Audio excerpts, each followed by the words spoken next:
జిల్లా పొన్నూరు నియోజకవర్గం రాజకీయం కొత్త టర్న్ తీసుకుంది. అక్కడ అప్రహిత విజయాలు సాధిస్తూ వచ్చిన టీడీపీ సీనియర్ నేత ధూళిపాళ్ల డబుల్ హ్యాట్రిక్ విజయానికి గత ఎన్నికల్లో వైసీపీ చెక్ పెట్టింది. ధూళిపాళ్లపై విజయం సాధించిన కిలారి రోసయ్యను ఎంపీ అభ్యర్థిగా పంపి ఈసారి అంబటి సోదరుడికి పొన్నూరు టికెట్ ఇచ్చారు జగన్. ఇదే ఇప్పుడు అధికార పక్షంలో ముసలానికి కారణమైంది.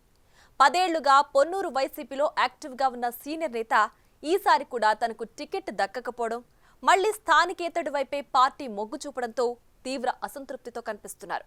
ఇండిపెండెంట్ గా బరిలో సొంత పార్టీకి ఝలక్కిస్తానంటున్నారు. ఇంతకీ ఎవరా నాయకుడు?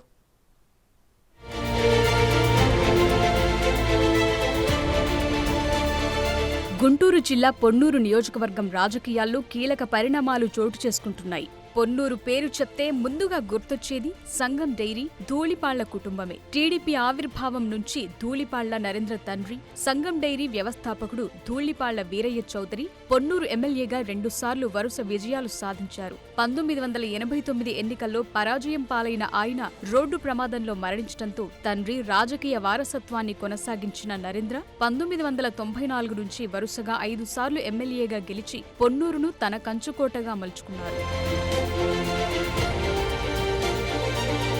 అలాంటి ధూళిపాళ్ల నరేంద్రకు గత ఎన్నికల్లో వైసీపీ చెక్ పెట్టింది. కాపు సామాజిక వర్గం లెక్కలతో వైసీపీ బరిలోకి దించిన సీనియర్ నేత ఉమ్మారెడ్డి వెంకటేశ్వర్లు అల్లుడు కిలారి రోషయ్య అనూహ్య విజయం సాధించారు. అయితే ఈసారి రోషయ్యను గుంటూరు ఎంపీ అభ్యర్థిగా ప్రకటించారు జగన్. పొన్నూరు టికెట్ రాజకీయాలకు పూర్తిగా కొత్త అయిన Bajrang urban infra private limited CEO Ambati మురళీకృష్ణకి కట్టబెట్టారు. టీడీపీ నుంచి మరోసారి ధూళిపాళ్ల నరేంద్ర పోటీకి సిద్ధమయ్యారు. అన్ని వర్గాలను కలుపుకుని పోతూ ప్రచారాన్ని ముమ్మరం చేస్తున్నారు. జగన్ గద్దె దిగటం ఖాయమని ధీమాగా చెప్తున్నారు. చివరికి అధికారం కోల్పోతున్నాం కాబట్టి అయిన కాడికి దోచుకోవాలనే దృక్పథంతో రాష్ట్ర వ్యాప్తంగా వైకాపా నాయకులు పలు మార్గాల్లో దౌర్జన్యానికి పాల్పడుతూ ఉన్నారని స్పష్టమవుతా ఉంది. మేము ఎన్నికల కమిషన్ని డిమాండ్ చేసేది ఏంటంటే సంబంధిత వ్యక్తులు ఎవరైతే ఉన్నారో వాళ్ళ మీద చర్యలు తీసుకోవాలని మేము డిమాండ్ చేస్తూ ఉన్నాం. అదేవిధంగా ఇవాళ ముఖ్యంగా జగన్మోహన్ రెడ్డి గారు ముఖ్యమంత్రి అయిన దగ్గర నుండి ఇప్పుడే చాలామందితో మేము మాట్లాడితే ఇచ్చిన పెన్షన్లు తీసేశారు, ప్రభుత్వ పథకాలు ఆపేశారు, కరెంటు బిల్లు దాటితే పథకాలు రావు అనే ఎండలు మండిపోతూ ఉన్నాయి. ఇంట్లో కనీసం ఒక ఫ్యాన్ వేసుకుందామని 4 ఫ్యాన్లు వేసుకుందామన్నా కూడా భయపడే పరిస్థితులు వస్తూ ఉన్నాయి. ఎందుకంటే 300 యూనిట్లు దాటితే పథకాలు ఆగిపోతాయని చెప్పి. నిన్న ఒక పేద ముస్లిం మహిళ అడిగింది, నా ఇంట్లో 2 ఓట్లు కావాలి, నేను నా పిల్లలు 10వ తరగతి చదివితేనే ఈ పథకం అమలు అవుద్దనే ప్రశ్న వేయడం జరిగింది. అంటే ఓట్ల దగ్గరికి వచ్చేటప్పటికి ఎటువంటి నిబంధనలు లేవు. పథకాలు ఇచ్చే వారికి నిబంధనలతో చాలామంది అర్హులకి ప్రభుత్వ ఫలాలు అందకుండా పోతున్నాయి అనేది స్పష్టంగా కళ్ళ ముందు కనపడతా ఉంది. ఈ ప్రభుత్వం మీద, ఈ పాలన మీద ప్రజలు తీవ్రమైన వ్యతిరేకతతో ఉన్నారు.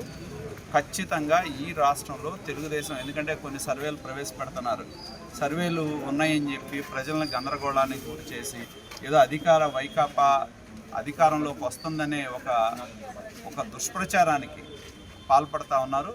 ఎన్ని సర్వేలు చేసినా, సర్వే ఫలితాలు ఎన్ని తప్పుడు సర్వేలు మీరు ప్రకటించినా కూడా ప్రజలు ఇప్పటికే నిర్ణయం తీసుకోవడం జరిగింది. ఈ ప్రభుత్వాన్ని బంగాళాఖాతంతో గలుపుతారు. జగన్మోహన్ రెడ్డి చేసిన పాపాలు ఒక్కొక్కటి కూడా ఏ విధంగా అయితే ఇవాళ తెలంగాణ జరుగుతున్నాయో ప్రతి దాని మీద ఎంక్వైరీ చేస్తారు.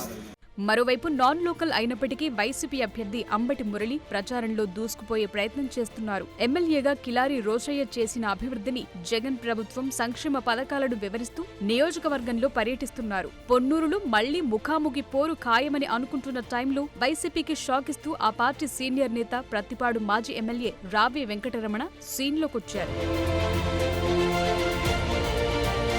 రావి వెంకటరమణ కాంగ్రెస్ నుంచి 2004లో ప్రత్తిపాడు ఎమ్మెల్యేగా పనిచేశారు. వైసీపీ ఆవిర్భావం నుంచి ఆయన జగన్ బాట పట్టారు. వైసీపీ ఇన్ఛార్జిగా పొన్నూరులో పార్టీ బలోపేతానికి కృషి చేశారు.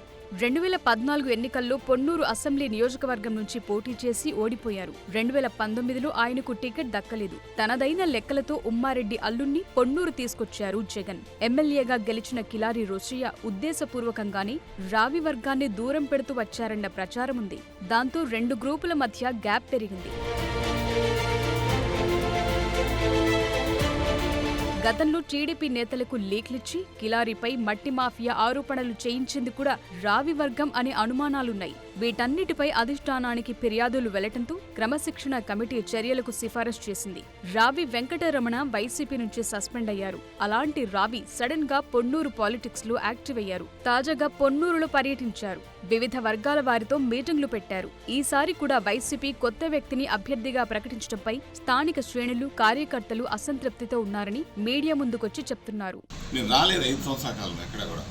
ఒక పార్టీలో ఉండి శాసనసభ్యుడిగా ఒక వేరే వ్యక్తి ఉంటే మనం మధ్యలో ఇంటర్ఫేర్ అయ్యి వాళ్ళకి సంబంధించి ఇబ్బంది పెట్టే కార్యక్రమం ఉంటుందని, గ్రూపులు చేసే కార్యక్రమం ఉంటుందని ఎక్కడ ఇన్వాల్వ్ కాలేదు. ఎక్కడ ఇన్వాల్వ్ కాని పరిస్థితి. పార్టీ నాయకులు, కార్యకర్తలు అనేక సందర్భాలు నా దగ్గరికి వచ్చి సమస్యలు చెప్పటం, మమ్మల్ని పక్క పెట్టేసే కార్యక్రమం జరుగుతూ ఉంది. అధికారంలోకి వచ్చిన తర్వాత అధికారంలో ముందున్నటువంటి పరిస్థితి కాదు. అధికారంలోకి వచ్చిన తర్వాత వేరే రకమైన పరిస్థితి ఉంది. మనం ఆశించింది వేరు. వైఎస్ఆర్ కాంగ్రెస్ పార్టీ వస్తే, జగన్మోహన్ రెడ్డి గారు ముఖ్యమంత్రి అయితే, ఈ ప్రాంతానికి శాసనసభ్యుడిగా వైఎస్ఆర్ కాంగ్రెస్ పార్టీ మనం వస్తే కనుక అనేక సమస్యలు పరిష్కారం అవుతాయి, మా జీవితాలు బాగవుతాయి అని అనుకున్నాం. కానీ మమ్మల్ని ఇబ్బంది పెట్టే కార్యక్రమం జరుగుతుంది ఈరోజు అని చెప్పినప్పుడు కూడా వెళ్ళండి, శాసనసభ్యుల దగ్గరికి వెళ్ళండి, అదేవిధంగా పార్టీ నాయకుల దగ్గరికి వెళ్ళండి అని మనం చెప్పడం జరిగింది. కానీ ఈరోజు అనేక సందర్భాల్లో పార్టీ పై నాయకత్వాన్ని కూడా చెప్పుకున్నారు వీళ్ళందరూ కూడా. ఎక్కడ కూడా ఆ సమస్య పరిష్కరించే కార్యక్రమం చేయలేదు, వారి మధ్య ఉన్న గ్యాప్ను తగ్గించే కార్యక్రమం చేయలేదు. పెద్ద ఎత్తున అవినీతి జరుగుతూ ఉందని చెప్తున్నప్పుడు కూడా వాటిని కూడా పరిష్కరించే కార్యక్రమం చేయలేదు. అలాంటి పరిస్థితుల్లో ఈరోజు మళ్ళా పార్టీ క్యాడర్, పార్టీ నాయకులు, కార్యకర్తలు ఈరోజు 2019 ఏదైతే మనతో పాటు కలిసి తిరిగారో వారంతా 5 సంవత్సరాల కాలం నా దగ్గరకు వస్తూ ఉన్నారు. మేము మా ఇంటి దగ్గరికి కానీ నా దగ్గర కానీ అనేక సందర్భాలు వచ్చారు.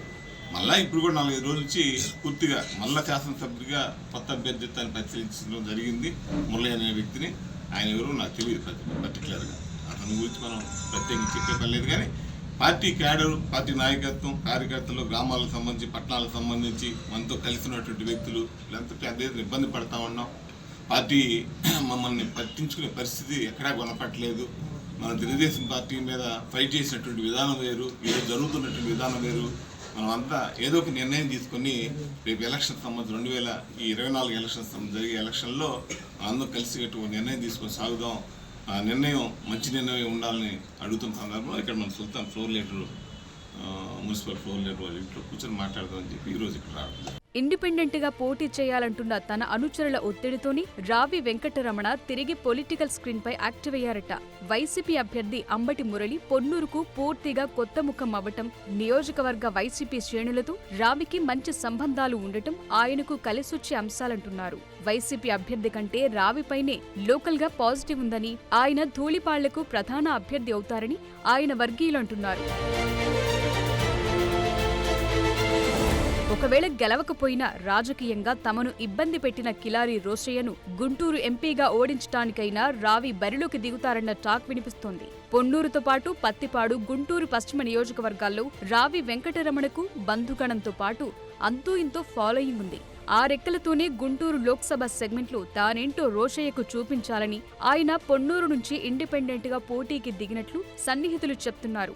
నిజంగా అదే జరిగితే ఇటు పొన్నూరులో అటు గుంటూరు లోక్సభ సెగ్మెంట్ వ్యాప్తంగా వైసీపీకి కష్టాలు తప్పవంటున్నారు విశ్లేషకులు.